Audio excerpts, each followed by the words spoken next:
حي على الفلاح.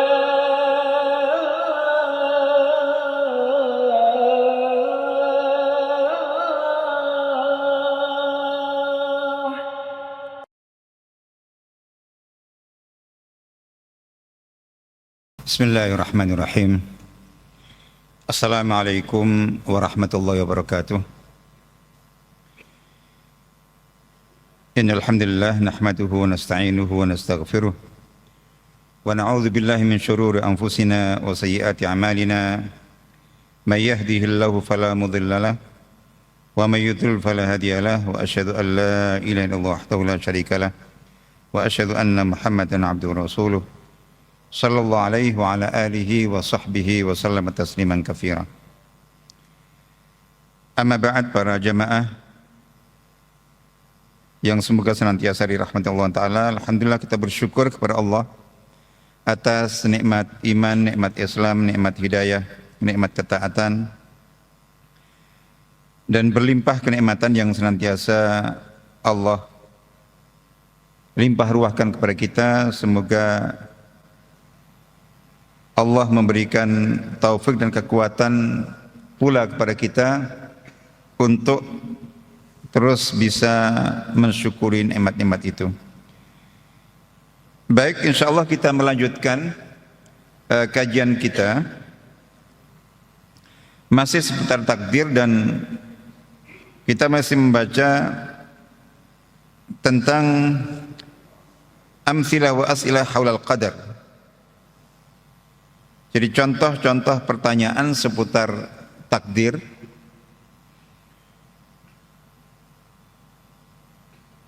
Di dalam kitab ini disebutkan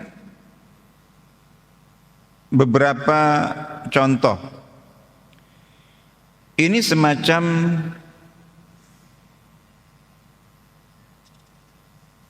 tanya jawab praktek. Setelah kita membahas tentang pemikiran konsep seputar prinsip takdir secara teori, lalu disebutkan beberapa contoh pertanyaan yang umumnya menjadi tanda tanya masyarakat kaum muslimin, meskipun mereka sudah menyatakan beriman kepada takdir, tapi secara praktek di lapangan itu tidak jarang pertanyaan-pertanyaan yang muncul dan terlintas itu minimal membingungkan, yang akhirnya bisa mengganggu kemurnian keimanan seseorang kepada takdir itu sendiri. Seperti yang sudah kita bahas sebelumnya, bahwa secara umum takdir Allah itu ada dalam kehidupan kita, dalam kehidupan manusia, itu ada dua. Jadi ada takdir yang murni ketetapan dari Allah Ta'ala berdasarkan hikmah dan keadilannya, di mana manusia itu tidak punya pilihan sama sekali. Seperti seseorang itu terlahir dari bapak ibu yang bagaimana, kita nggak bisa milih. Bapak ibu yang kaya, yang miskin, yang berkedudukan tinggi atau yang rendah, dan bermacam-macam. Itu tidak ada. Termasuk juga ajal seseorang, umurnya itu panjang atau pendek, dan seterusnya dan seterusnya. Nah, terkait dengan ini, nanti yang kedua adalah takdir, di mana di situ ada ketetapan Allah Ta'ala, tapi ketetapan Allah Ta'ala di situ itu terkait dengan hal-hal di mana manusia punya pilihan. Nah, di sini kita diberikan contoh dari jenis yang ini, dari jenis yang itu, untuk supaya kita setelah memahami tentang konsep dan pemikiran seputar takdir secara teori, itu bisa mempraktekkannya secara proporsional. Karena tidak jarang meskipun secara teori sudah paham, tapi ketika dihadapkan pada kondisi real praktek dalam kehidupan nyata itu dalam penyikapan terhadap setiap peristiwa, setiap kejadian, setiap kondisi itu ternyata tidak stabil. Nah, di sini diberikan contoh. Sebelumnya kita sudah baca sebetulnya pertanyaan terkait dengan contoh takdir di mana di situ tidak ada pilihan bagi manusia. Khususnya terkait dengan ajal kematian. Dicontohkan di sini bahwa contoh kasusnya itu dua orang sama-sama solehnya memiliki anak laki-laki yang juga sama-sama yang soleh.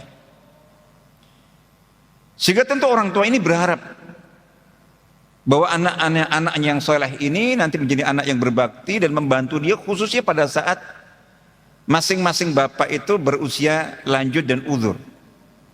Itu normal. Tapi yang terjadi kemudian bahwa bapak A itu alhamdulillah anaknya itu sampai dewasa, bapak itu tua dan anaknya mendampinginya, meringankan bebannya, membantu apapun yang dibutuhkannya, sampai ajal menjemputnya. Anak itu yang mengurus jenazahnya, yang memandikannya, yang mensolatkannya, sampai membawanya ke liang lahat ke makam. Tapi bapak kedua kebalikannya. Anak yang digadang-gadang nanti menjadi tumpuan harapannya setelah Allah Ta'ala setelah dia tua, ternyata usianya lebih pendek daripada bapak. Bapaknya itu yang justru memakamkan anaknya, dan ini salah satu ujian hidup yang tentu sangat tidak mudah, sangat berat sekali. Nah di sini kalau kita bicara dalam konteks takdir, kemudian ada pertanyaan, apa keutamaan orang bapak pertama sehingga anaknya itu diberi umur panjang oleh Allah Ta'ala, diberi takdir umur panjang, sehingga bisa dibantu, bisa diringankan bebannya pada saat sampai wafat. Anaknya yang mengantarkan ke peristiwa terakhir. Sementara apa kesalahan bapak kedua? Dua-duanya saleh. Kok harus kehilangan anak yang menjadi tumpuan harapannya? Nah ini kemudian dibantu dijawab. Di sini disebutkan bahwa wal jawabu ala hadhil as'ilah wa ma yumathiruha mimma laysa lil insani fiha adna ikhtiyar, dan jawaban atas pertanyaan semacam ini itu sama. Mengapa kok si A lahir dari orang tua yang kaya raya sehingga hidupnya sejak kecil itu nyaman, muda, yang lainnya kenapa kok saya dilahirkan dari anak petani, anak tukang kayu, anak tukang batu, anak tukang becak, kehidupannya susah dari kurang terus sama itu. Mengapa ini? Itu banyak yang seperti itu. Nah ini jawabannya adalah bahwa jadi untuk takdir-takdir di mana manusia di situ tidak punya pilihan sama sekali, murni dari Allah Ta'ala. Di sini yang harus diingatkan pertama, untuk takdir-takdir yang seperti itu yang biasanya terkait dengan hal-hal yang oleh manusia dikatakan ini takdir baik, ini takdir buruk. Kaya dikatakan takdir baik, miskin takdir buruk, sehat takdir baik, sakit takdir buruk, sukses dalam karirnya takdir baik, jadi gagal takdir buruk, jadi gitu. Menang takdir baik, kalah takdir buruk, jadi gitu. Mohon maaf, diberi karunia wajah ganteng cantik takdir baik, yang tidak ganteng cantik takdir buruk. Terus seperti itu. Nah, ini yang pertama yang harus kita pahami, kita yakini bahwa sebutan baik buruk tentang itu semuanya itu sangat relatif. Jadi ketika itu disebut baik buruk itu maksudnya dalam anggapan manusia, dalam persepsi manusia. Nah, di sini kita harus punya keyakinan bahwa tentang prinsip baik dan buruk itu bukan berdasarkan anggapan dan persepsi dan opini umum. Karena itu semuanya semu. Kita harus punya keyakinan bahwa standar parameter baik buruk yang kita pakai itu yang hakiki. Dan yang hakiki itu menurut Allah, menurut Rasulullah SAW, menurut ajaran Islam.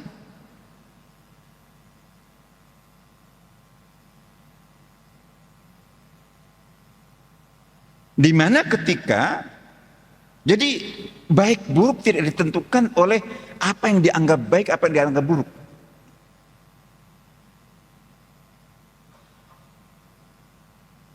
Tapi nilai keimanannya,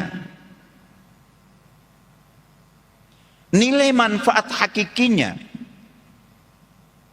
dan nilai ukhrawinya, mana yang di situ ada ridha Allah, itulah yang baik. Dan itu belum tentu di kekayaan, belum tentu di jabatan, mungkin iya. Tapi betapa banyak ridha Allah ada bersama kemiskinan, ada bersama kekalahan, ada bersama kegagalan, ada bersama sakit.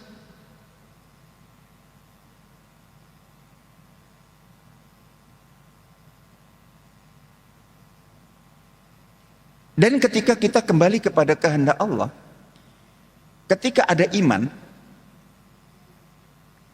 Allah mencintai orang yang beriman apapun kondisinya.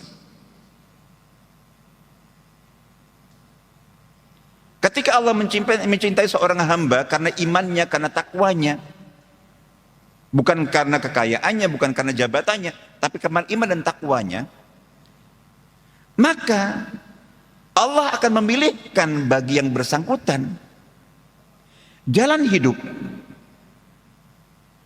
yang menurut Allah ini yang lebih baik bagi dia,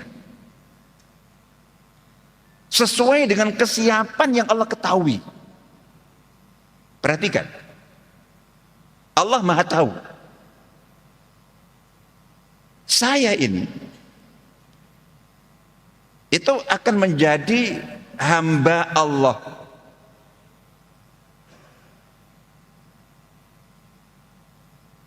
yang menuju surganya itu lewat kaya atau lewat miskin. Allah Maha Tahu. Ada orang yang Allah cintai karena iman dan takwanya, Allah Maha Tahu dia bisanya masuk surga lewat kaya, maka Allah beri kekayaan.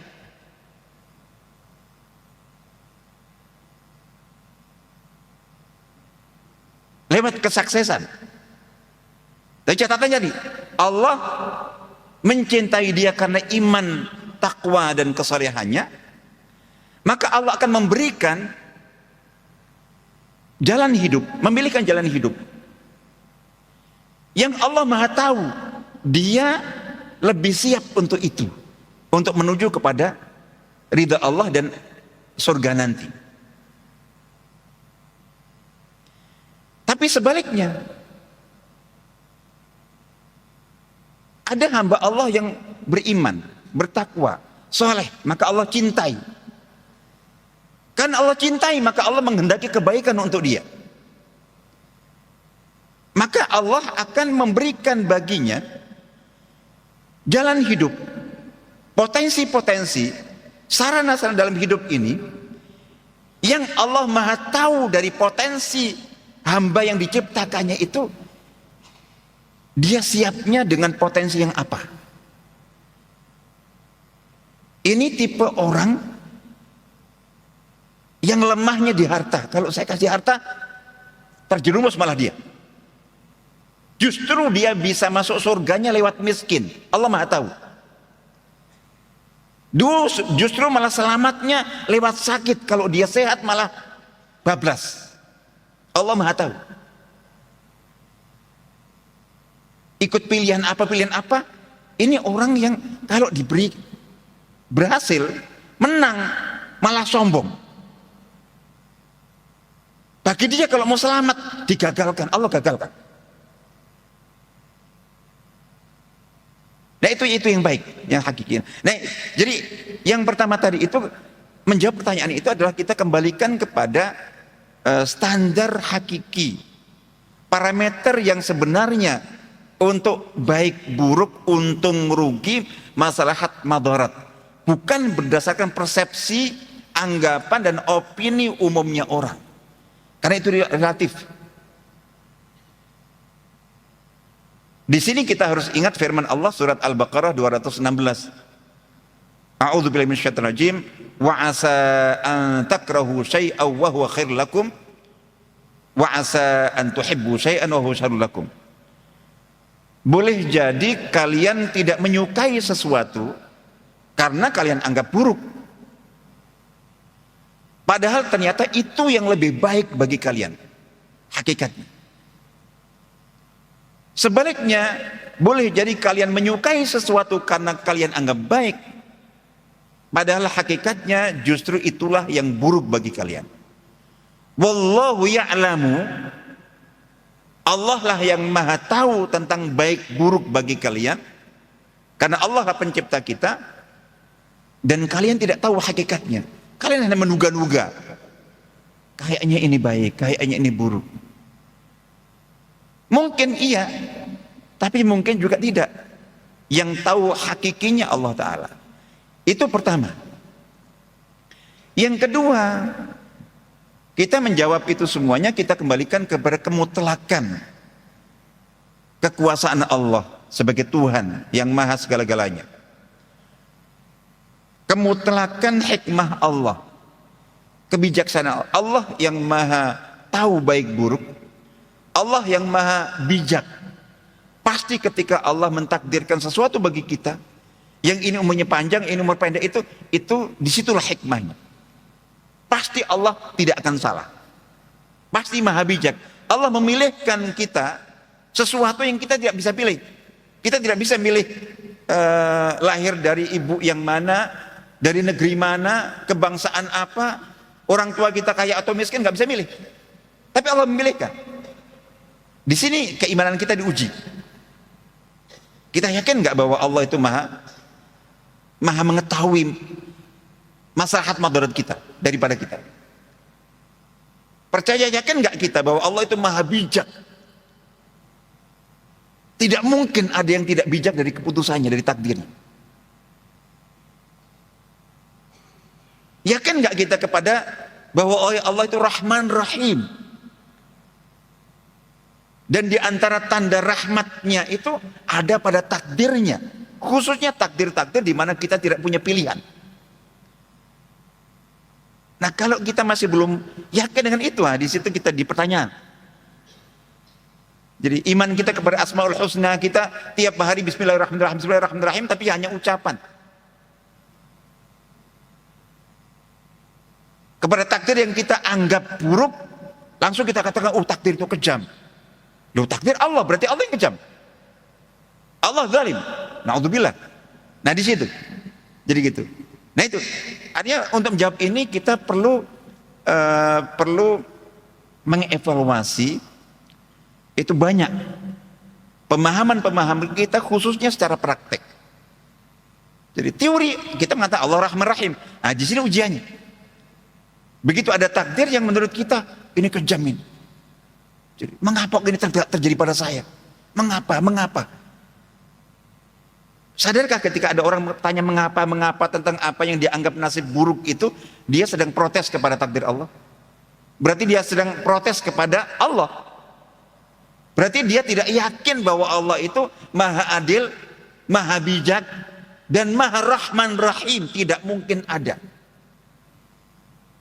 yang lebih pengasih, lebih penyayang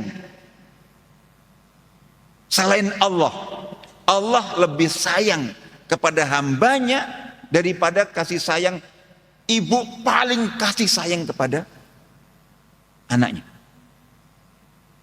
Nah, dalam peristiwa seperti ini itu iman kita kepada Asmaul Husna Ar-Rahman Ar-Rahim Allah itu diuji. Iman itu ujian. Baik, di sini dikutipkan beberapa ayat. Surat Al-Qasas ayat 68. Allah Ta'ala berfirman, A'udzubillahi minasyaitonir rajim, wa rabbuka yakhluqu ma yasha'u wa yakhtar ma kana lahumul khiyarah. Dan Tuhanmu yang mencipta apapun yang Dia kehendaki.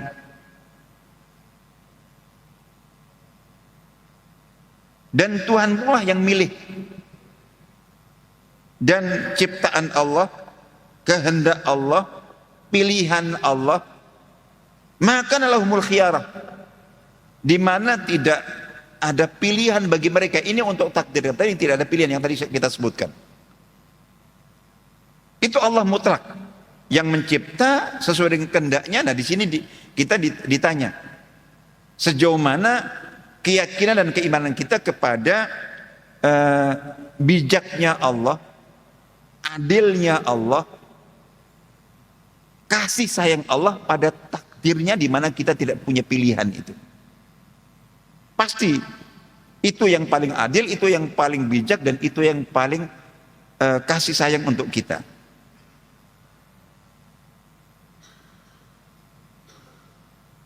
Selanjutnya surat Al-Imran ayat 145, Allah Ta'ala berfirman, A'udzubillahi minasyaitonir rajim, wa ma kana li nafsin an tamuta illa bi idznillah kitaban muajjala. Dan tidaklah satu jiwa itu akan mati kecuali dengan izin Allah, sebuah ketetapan yang sudah ditentukan ajalnya.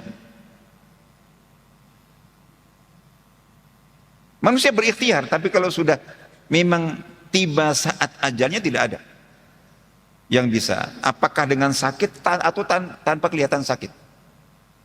Orang yang tampak sehat sekali, itu ajal. Itu murni, tidak ada pilihan bagi manusia.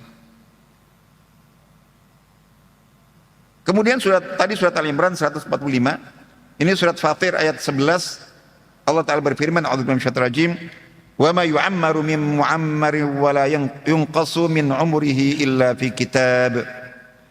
Dan tidaklah seseorang yang berumur diberi umur panjang oleh Allah, dan tidak dikurangi umur seseorang kecuali itu semuanya sudah ada dalam kitab catatan takdir di Lauh Mahfuz. Ini sama seperti firman Allah dalam surat Al-Hadid ayat 22-23 tentang bahwa semua takdir itu sudah ada catatannya di Lauh Mahfuz sana. Nah, dikatakan di sini fabihadil umur wa amsalha yadkhul insanu tahta wat'atil imtihan. Dengan hal-hal ini semua dan semisalnya, manusia masuk dalam dalam arena atau dalam kelas ujian ibaratnya. Wa bihi yumayyizullahu al-khabitha min at-tayyib.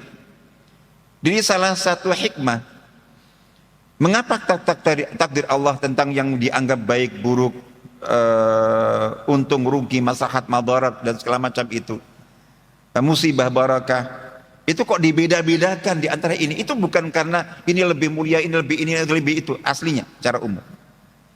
Tapi itu semuanya bahan ujian. Jadi semuanya itu adalah bahan ujian yang tampak menyenangkan, membahagiakan, dianggap baik. Itu kalau kita renungkan dan kita dalami, itu sebagai bahan ujian sering lebih berat.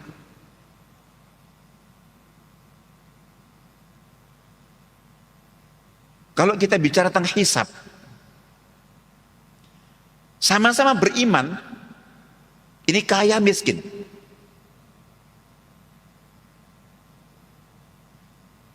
Kaya miskin. Yang miskin iman sholatnya bagaimana, terus dia sabar. Lempeng masuk surga, nggak lama-lama. Kan? Kamu miskin, sabar, sabar alhamdulillah. Tetap iman, tetap udah masuk surga. Yang kaya sama imannya, tapi untuk harta yang didapat selama 20 tahun, itu tiap hari kamu dapat harta ini dari mana? Untuk apa? Dari mana? Untuk apa? Dari mana? Untuk apa? Min aina iktasabu fima anfaqa. Anggap imannya sama. Tapi setiap harta itu, setiap kesuksesan, setiap nikmat, summa latus'alunna yauma idzin 'anin na'im, di akhir surat At-Takatsur itu. Kemudian kalian pada hari itu, hari akhirat nanti, itu pasti niscaya akan ditanya, diminta pertanggungjawaban tentang kenikmatan yang kau dapat. Orang semakin melimpah kenikmatnya dikiranya oke. Tapi itu ujian. Ya kalau dia lulus dalam ujian itu, masya Allah derajatnya. Tapi 1 dari 1000, 1 dari 1.000.000. Jadi insya Allah itu. Oke, jadi seperti itu. Nah, ini semua ujian. Jadi kita kembalikan kepada ini, bahwa semuanya ujian. Apapun kondisi yang ditakdirkan oleh Allah terkait dengan kehidupan ini, Allah sudah memberikan bahwa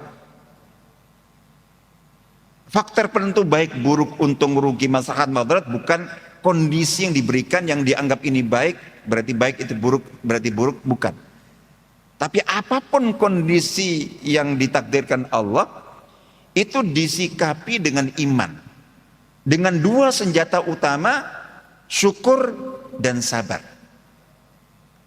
Yang Allah firman, yang disebutkan Nabi dalam hadis terkenal riwayat Imam Muslim, ajaban li amril mu'min, sungguh menakjubkan kondisi keadaan orang beriman itu, inna amrahu kullahu lahu khair. Nah, di sini keimanan seseorang itulah yang menjadikan apa yang dia terima, apa yang dia alami, apapun kondisinya itu menjadi baik. Bukan karena kondisi itu sendiri, tapi penyikapan dia berdasarkan keimanan. Jadi gitu. Kondisi dia apapun, saat dia di atas, di tengah, dia itu baik semuanya. Walaysa dzalika li ahadin, dan itu tidak terjadi kecuali bagi orang mukmin saja. Illa lil mukmin.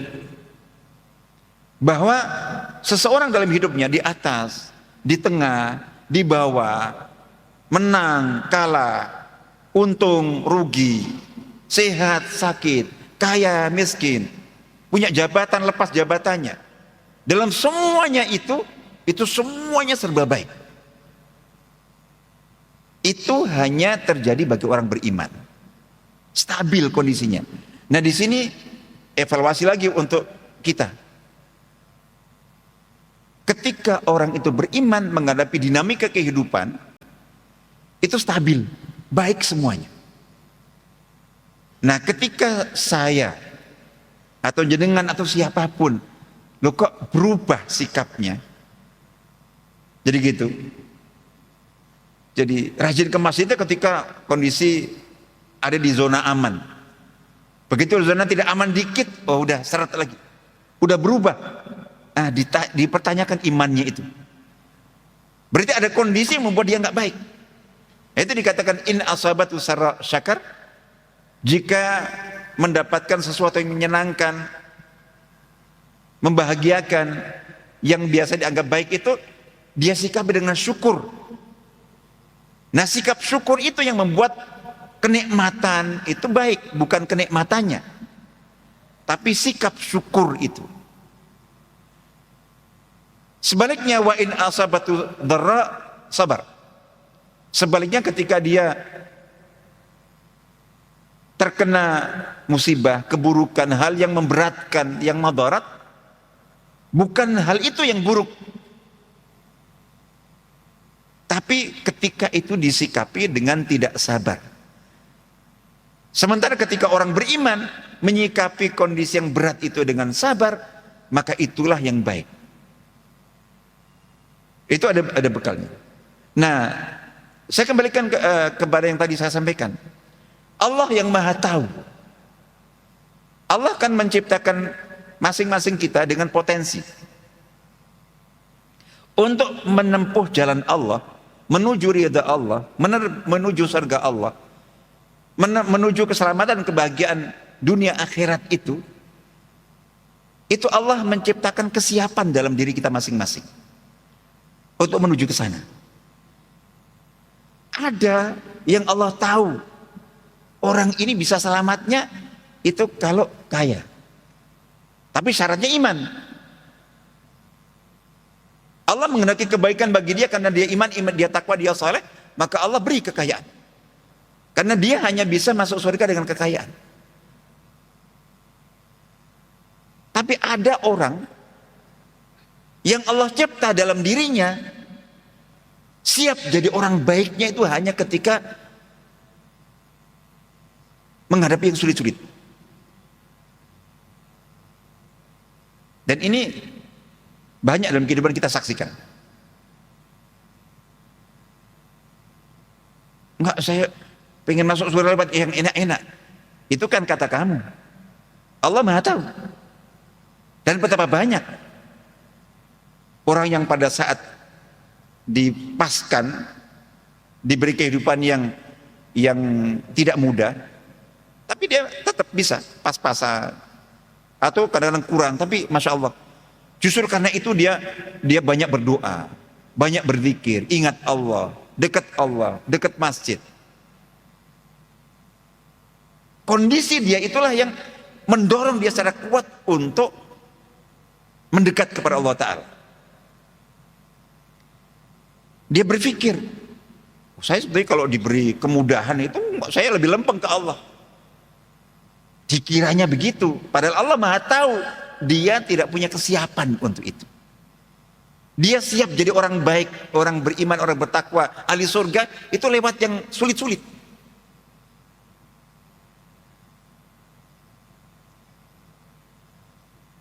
Tapi Allah coba, Allah nguji. Minta aja, minta kaya. Diberi. Ada.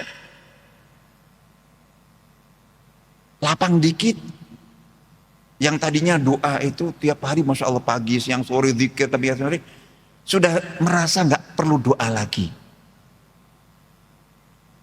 Kalau orang sudah nggak perlu doa lagi, itu berarti dia nggak perlu Allah.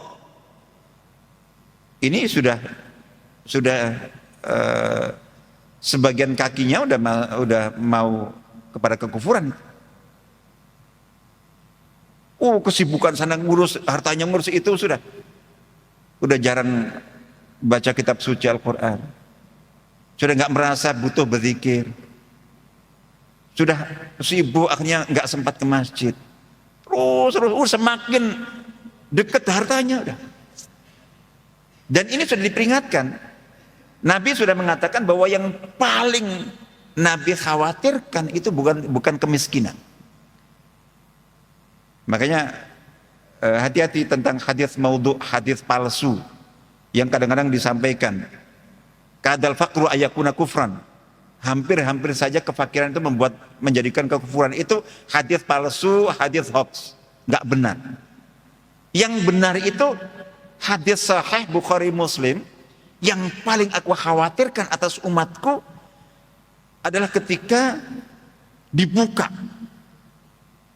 kesejahteraan materi duniawi ini, dimudahkan semua materi itu, dibukakan pintu-pintu dunia untuk umatku, sehingga semua pada berebut. Jadi gitu, sebagaimana dibukakan pintu dunia untuk umat sebelumnya. Fatatanafasuha kama tanafasuha, maka kalian berebut, berlomba untuk mendapatkannya, mengejarnya sebagaimana umat sebelumnya mengejarnya. Fatuhlikakum kama ahlakathum, maka dunia itu akan menghancurkan dan membinasakan kalian sebagaimana telah membinasakan kaum-kaum sebelumnya. Kaum sebelum kita itu masya Allah kaum Ad, kaum Samud. Itu Masya Allah luar biasa. Hancurnya gara-gara dunia. Jadi kayak gitu. Bukan berarti kita nggak boleh ya. Nggak, kita minta-minta. Tapi semuanya proporsional. Jadi gitu. Semua proporsional. Insya Allah. Ya jadi itu kaidah dasarnya dalam. Jadi pertama adalah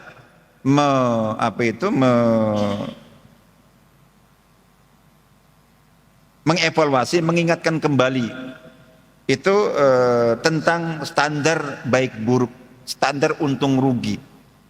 Jadi standar hakiki maslahat madarat itu bukan seperti persepsi, anggapan dan opini umum yang selama ini terjadi. Bukan salah kita mengatakan ini baik, ini buruk. Tapi untuk diri kita bukan itu hakikatnya. Tapi kembalikan kepada standar hakikinya.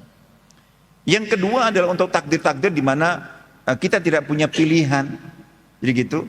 Itu di sini kita dituntut untuk menguatkan keimanan kita kepada kemutlakan itu kekuasaan Allah, kemutlakan kehendak Allah, kemutlakan keadilan Allah, dan sifat Rahman Rahimnya Allah.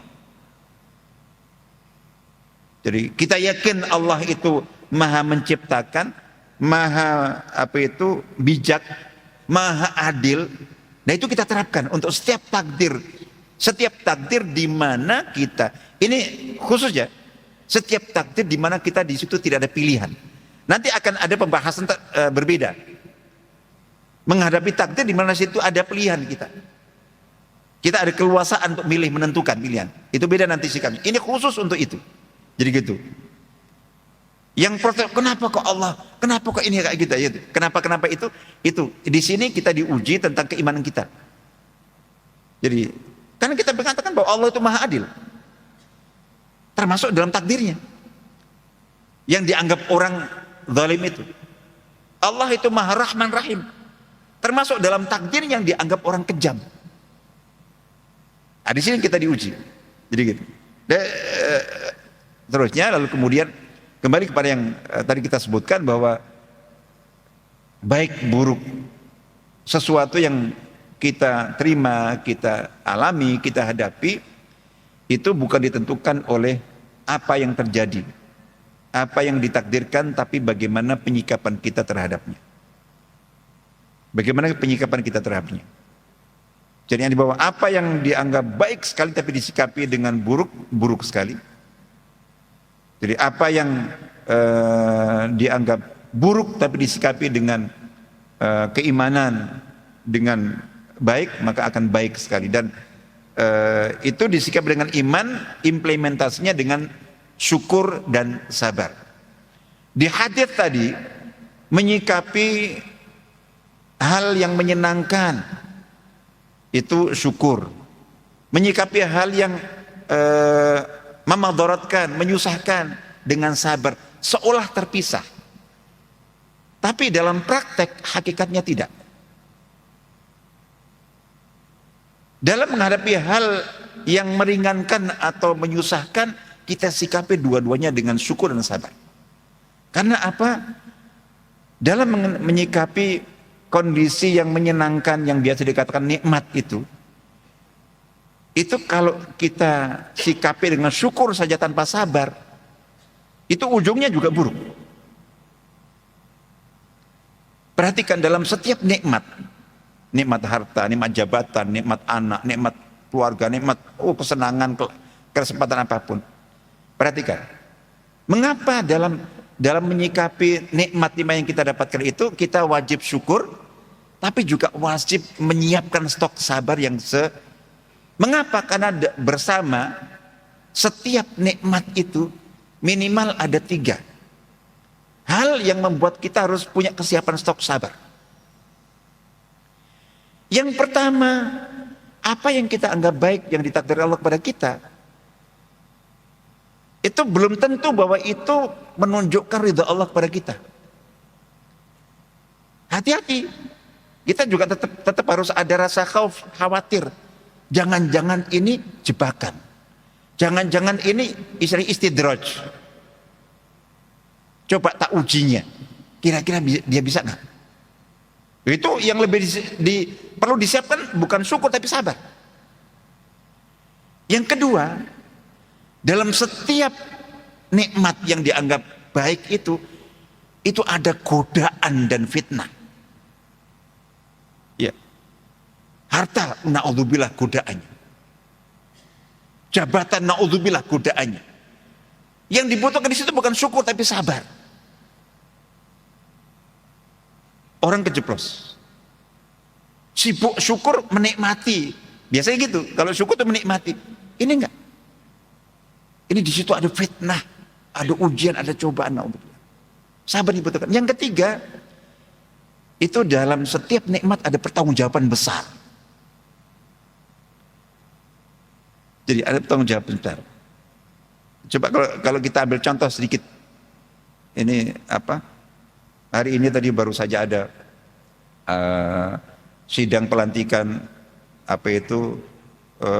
DPR, DPD yang jadi. Ini orang semua kebanyakan itu mereka beruntung, mereka menang, mereka jadi, mereka ini.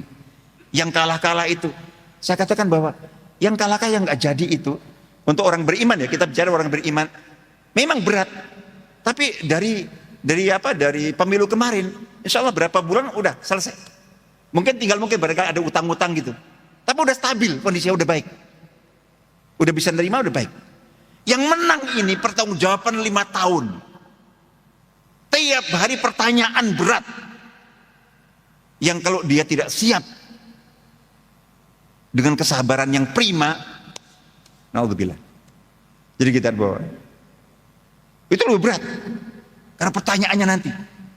Yang kalah itu, gimana? Kamu nerima takdir itu? Sudah selesai. Sudah selesai. Udah. Sekarang udah stabil. Jadi gitu. Mungkin tadi itu kita insya Allah gitu. Baik, itu insya Allah mudah-mudahan ini sebagai pengingat bagi kita semuanya.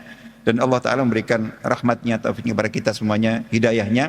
Untuk bisa selalu menyikapi apapun takdir yang Allah berikan kepada kita. Dalam kondisi apapun itu dengan sikap keimanan, dengan syukur dan sabar kepada Allah SWT. Itu barakallahu fikum, mohon maaf, semoga bermanfaat. Assalamualaikum warahmatullahi wabarakatuh.